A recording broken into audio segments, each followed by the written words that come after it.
Hello there, everyone. Welcome to the wild, weird, and wacky world of the Word.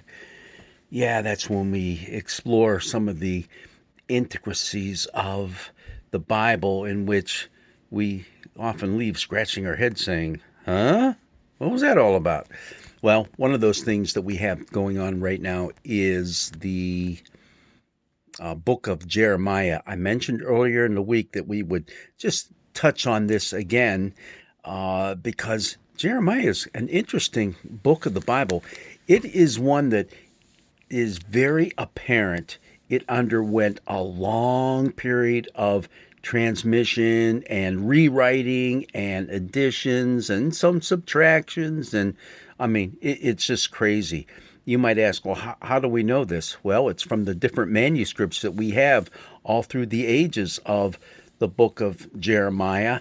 And it's quite clear that it was played with quite a bit by those who copied it.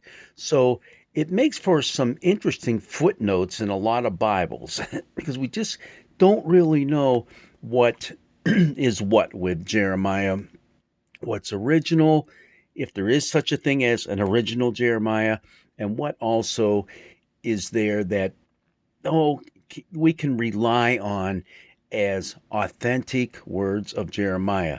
Well, that's the easiest thing. Just look for anything that looks like it's poetry, especially in the first 25 chapters of the book. Then you know, yeah, that probably is something that Jeremiah said.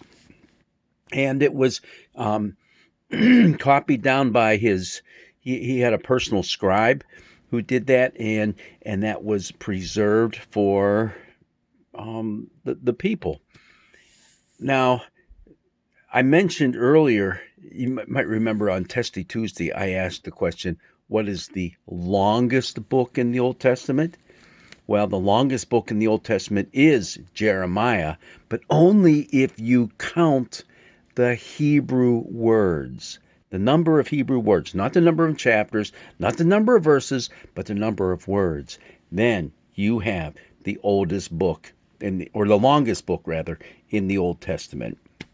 When you get to the Dead Sea Scrolls, those very important works by the Qumran community, in which we now have all these different manuscripts and fragments of manuscripts that help us to take a look at some of the oldest collections, complete collections of books of the Old Testament.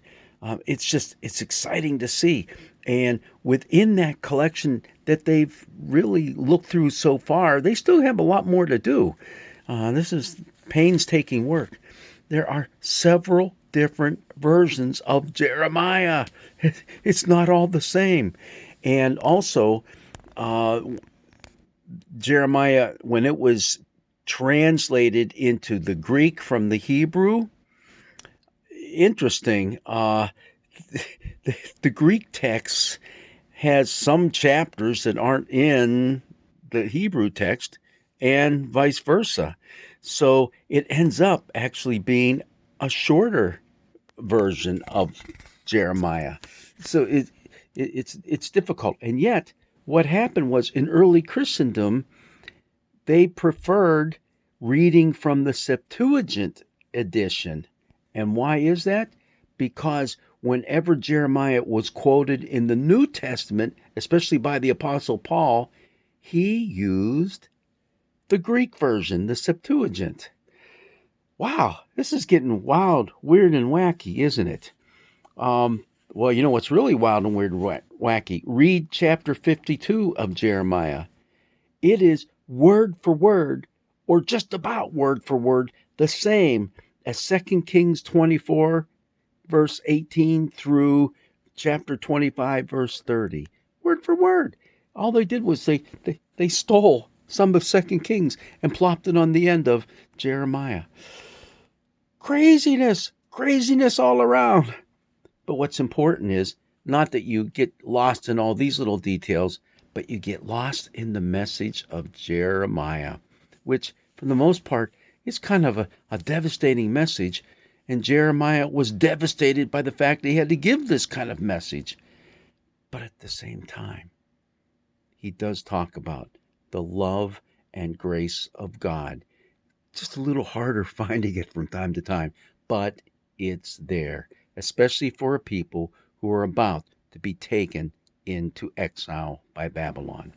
So go ahead. It's a tough read, but it's one that is well worth your time, and also it's also good if you can find yourself a really good commentary to have on hand. It helps to understand some of the tougher things that are going on within this book. God's blessings be with you as we continue our exploration of the wild, weird, and wacky world of the Word.